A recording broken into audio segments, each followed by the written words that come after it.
A Hartford man sits behind bars after the skeletal remains of 5 people are found in his apartment. Police think those remains were stolen from a Massachusetts cemetery back in October. News 8's Josh Scheinblum tells us why the suspect had them. Police first received word that there could be bodies inside this apartment here when they received a phone call. Now an investigation is underway to discover how they got here in the first place. I heard yesterday night there were about 4 cops outside of my house, so I got a phone call from my father saying that if I was okay, but I had no idea what was going on. A Hartford neighborhood in the city's south end is in a state of disturbed confusion after police searched this building on Preston Street Friday.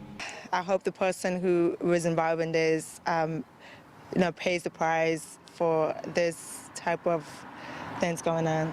32-year-old Amador Medina of Hartford is accused of having the skeletal remains of 5 different people inside his second-floor apartment.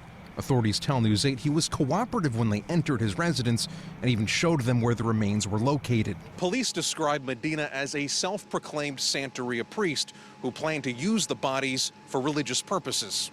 We see this rarely in Hartford, Santeria practiced, and when we do, it's generally with animals.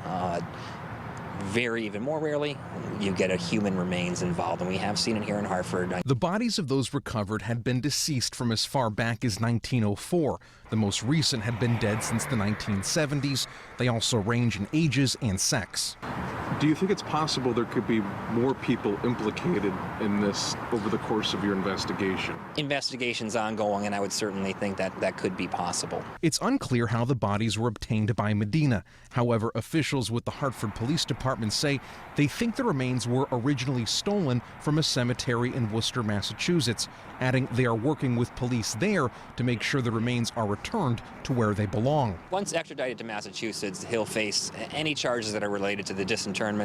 He'll face up there. Medina was charged as a fugitive from justice from Massachusetts. He's scheduled to appear before a judge here in Hartford on Monday.